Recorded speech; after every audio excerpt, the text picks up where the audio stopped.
भगवान कृष्ण ने गीता के माध्यम से संसार को जो शिक्षा दी वह अनुपम है।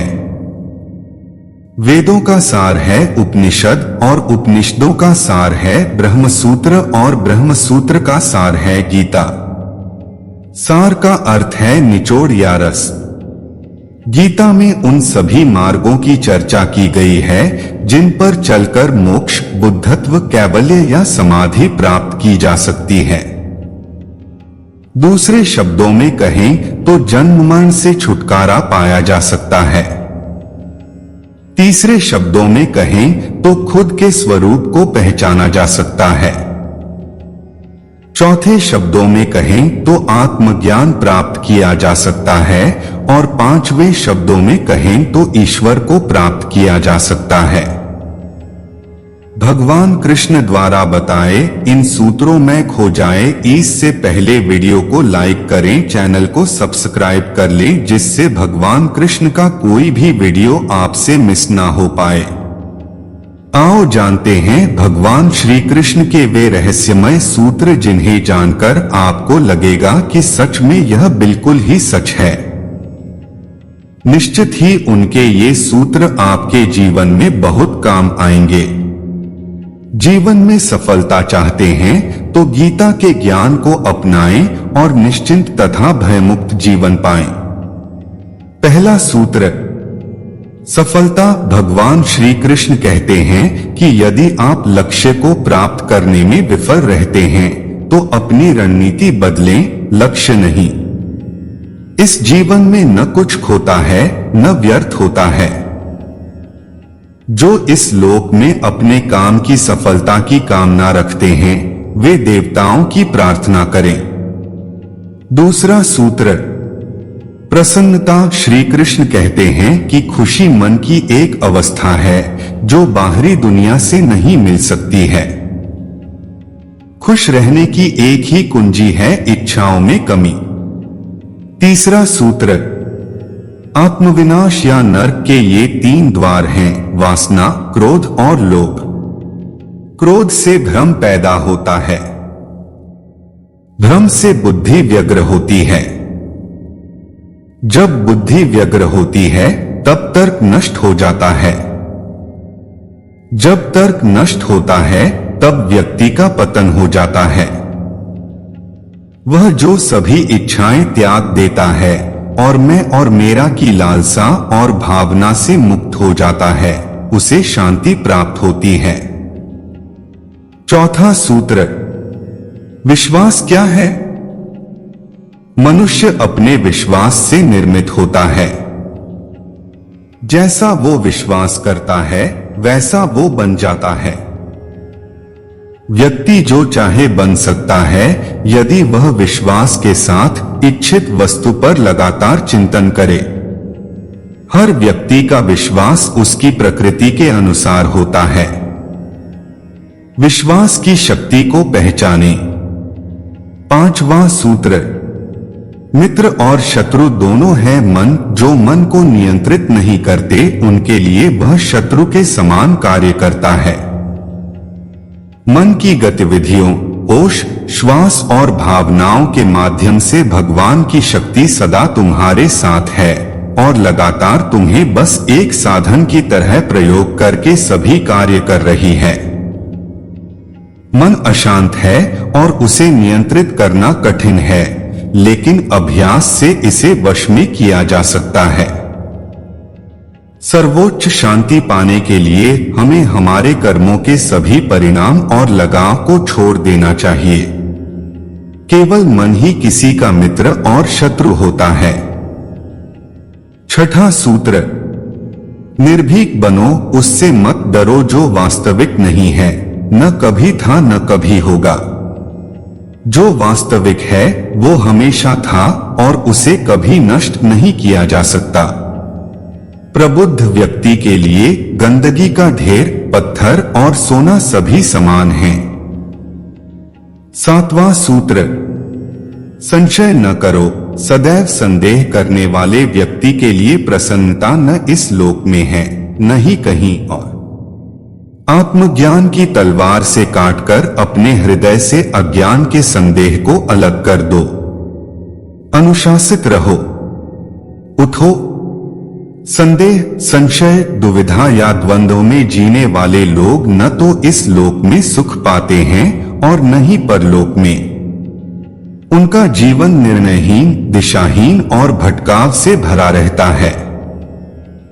8वां सूत्र, आत्मा न जन्म लेती है और न ही मरती है। जन्म लेने वाले के लिए मृत्यु उतनी ही निश्चित है जितनी कि मृत होने वाले के लिए जन्म लेना। इसलिए जो अपरिहार्य है उस पर शोक मत करो। न कोई मरता है और न ही कोई मारता है, सभी निमित्त मात्र हैं। सभी प्राणी जन्म से पहले बिना शरीर के थे, मरने के उपरांत वे बिना शरीर वाले हो जाएंगे। यह तो बीच में ही शरीर वाले देखे जाते हैं, फिर इनका शोक क्यों करते हो? यह आत्मा किसी काल में भी न जन्मती है और न मरती है, अथवा न यह आत्मा होकर के फिर होने वाली है, क्योंकि यह अजन्मी, नित्य, शाश्वत और पुरातन है। शरीर के नाश होने पर भी यह नष्ट नहीं होती है। कभी ऐसा समय नहीं था जब मैं, तुम या ये राजा महाराजा अस्तित्व में नहीं थे, न ही भविष्य में कभी ऐसा होगा कि हमारा अस्तित्व समाप्त हो जाए। हे अर्जुन, हम दोनों ने कई जन्म लिए हैं। मुझे याद है लेकिन तुम्हें नहीं। 9वां अमृत सूत्र, कर्मवान बनो निःसंदेह कोई भी मनुष्य किसी भी काल में क्षण मात्र भी बिना कर्म किए नहीं रहता, क्योंकि सारा मनुष्य समुदाय प्रकृतिजनित गुणों द्वारा परवश हुआ कर्म करने के लिए बाध्य किया जाता है। अपने अनिवार्य कार्य करो, क्योंकि वास्तव में कार्य करना निष्क्रियता से बेहतर है। ज्ञानी व्यक्ति को कर्म के प्रतिफल की अपेक्षा कर रहे अज्ञानी व्यक्ति के दिमाग को अस्थिर नहीं करना चाहिए। अप्राकृतिक कर्म बहुत तनाव पैदा करता है। किसी और का काम पूर्णता से करने से कहीं अच्छा है कि अपना काम करें, भले ही उसे अपूर्णता से करना पड़े। बुद्धिमान व्यक्ति कामुक सुख में आनंद नहीं लेता। कर्मयोग वास्तव में एक परम रहस्य है। 10वां अमृत सूत्र, जो मेरे साथ हैं मैं उनके साथ हूं, संपूर्ण ब्रह्मांड मेरे ही अंदर है। मेरी इच्छा से ही यह फिर से प्रकट होता है और अंत में मेरी इच्छा से ही इसका अंत हो जाता है।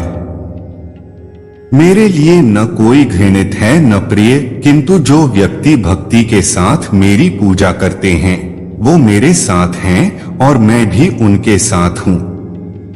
बुरे कर्म करने वाले, सबसे नीच व्यक्ति जो राक्षसी प्रवृत्तियों से जुड़े हुए हैं और जिनकी बुद्धि माया ने हर ली है, वो मेरी पूजा या मुझे पाने का प्रयास नहीं करते। हे अर्जुन, कल्पों के अंत में सब भूत मेरी प्रकृति को प्राप्त होते हैं, अर्थात प्रकृति में लीन होते हैं और कल्पों के आदि में उनको मैं फिर रचता हूँ। मैं उन्हें ज्ञान देता हूँ जो सदा मुझसे जुड़े रहते हैं और जो मुझसे प्रेम करते हैं। मैं सभी प्राणियों को समान रूप से देखता हूँ, न कोई मुझे कम प्रिय है न अधिक। लेकिन जो मेरी प्रेम पूर्वक आराधना करते हैं वो मेरे भीतर रहते हैं और मैं उनके जीवन में आता हूँ। मेरी कृपा से कोई सभी कर्तव्यों का निर्वाह करते हुए भी बस मेरी शरण में आकर अनंत अविनाशी निवास को प्राप्त करता है। हे अर्जुन, केवल भाग्यशाली योद्धा ही ऐसा युद्ध लड़ने का अवसर पाते हैं जो स्वर्ग के द्वार के समान है। 11वां अमृत सूत्र, ईश्वर के बारे में भगवान प्रत्येक वस्तु में है और सबके ऊपर भी। प्रबुद्ध व्यक्ति सिवाय ईश्वर के किसी और पर निर्भर नहीं करता। सभी काम छोड़कर बस भगवान में पूर्ण रूप से समर्पित हो जाओ। मैं तुम्हें सभी पापों से मुक्त कर दूंगा। शोक मत करो। जो कोई भी जिस किसी भी देवता की पूजा विश्वास के साथ करने की इच्छा रखता है, मैं उसका विश्वास उसी देवता में दृढ़ कर देता हूं। हे अर्जुन, मैं भूत, वर्तमान और भविष्य के सभी प्राणियों को जानता हूं, किंतु वास्तविकता में कोई मुझे नहीं जानता। ईश्वर एक अदृश्य एवं अकथनीय शक्ति है, जिससे संसार की उत्पत्ति, पालन एवं लय होता है। मानवीय रूप में उसकी ऐसी कल्पना की जा सकती है कि उसके सभी ओर से ज्ञानेंद्रियां और कर्मेंद्रियां हैं। सर्वत पणिपादन तत्सतोक्षि शिरोमुखम। वह समय समय पर संसार में धर्म की पुनर्स्थापना के लिए सगुण रूप में अवतरित होता है। वह जो मृत्यु के समय मुझे स्मरण करते हुए अपना शरीर त्यागता है, वह मेरे धाम को प्राप्त होता है। इसमें कोई संशय नहीं है। वे जो इस ज्ञान में विश्वास नहीं रखते, मुझे प्राप्त किए बिना जन्म और मृत्यु के चक्र का अनुगमन करते रहते हैं। लिए न कोई घृणित है न प्रिय, किंतु जो व्यक्ति भक्ति के साथ मेरी पूजा करते हैं, वो मेरे साथ हैं और मैं भी उनके साथ हूं। बुरे कर्म करने वाले, सबसे नीच व्यक्ति जो राक्षसी प्रवृत्तियों से जुड़े हुए हैं और जिनकी बुद्धि माया ने हर ली है, वो मेरी पूजा या मुझे पाने का प्रयास नहीं करते। हे अर्जुन, कल्पों के अंत में सब भूत मेरी प्रकृति को प्राप्त होते हैं, अर्थात प्रकृति में लीन होते हैं, और कल्पों के आदि में उनको मैं फिर रचता हूं। मैं उन्हें ज्ञान देता हूं जो सदा मुझसे जुड़े रहते हैं और जो मुझसे प्रेम करते हैं। मैं सभी प्राणियों को समान रूप से देखता हूं, न कोई मुझे कम प्रिय है न अधिक। लेकिन जो मेरी प्रेम पूर्वक आराधना करते हैं, वो मेरे भीतर रहते हैं और मैं उनके जीवन में आता हूं। मेरी कृपा से कोई सभी कर्तव्यों का निर्वाह करते हुए भी बस मेरी शरण में आकर अनंत अविनाशी निवास को प्राप्त करता है। हे अर्जुन, केवल भाग्यशाली योद्धा ही ऐसा युद्ध लड़ने का अवसर पाते हैं जो स्वर्ग के द्वार के समान है। 11वां अमृत सूत्र। ईश्वर के बारे में भगवान प्रत्येक वस्तु में है और सबके ऊपर भी। प्रबुद्ध व्यक्ति सिवाय ईश्वर के किसी और पर निर्भर नहीं करता। सभी काम छोड़कर बस भगवान में पूर्ण रूप से समर्पित हो जाओ। मैं तुम्हें सभी पापों से मुक्त कर दूंगा। शोक मत करो। जो कोई भी जिस किसी भी देवता की पूजा विश्वास के साथ करने की इच्छा रखता है, मैं उसका विश्वास उसी देवता में दृढ़ कर देता हूं। हे अर्जुन, मैं भूत, वर्तमान और भविष्य के सभी प्राणियों को जानता हूं, किंतु वास्तविकता में कोई मुझे नहीं जानता। ईश्वर एक अदृश्य एवं अकथनीय शक्ति है, जिससे संसार की उत्पत्ति, पालन एवं लय होता है। मानवीय रूप में उसकी ऐसी कल्पना की जा सकती है कि उसके सभी ओर से ज्ञानेंद्रियां और कर्मेंद्रियां हैं। सर्वत पणिपादन तत्सतोक्षि शिरोमुखम। वह समय समय पर संसार में धर्म की पुनर्स्थापना के लिए सगुण रूप में अवतरित होता है। वह जो मृत्यु के समय मुझे स्मरण करते हुए अपना शरीर त्यागता है, वह मेरे धाम को प्राप्त होता है। इसमें कोई संशय नहीं है। वे जो इस ज्ञान में विश्वास नहीं रखते, मुझे प्राप्त किए बिना जन्म और मृत्यु के चक्र का अनुगमन करते रहते हैं।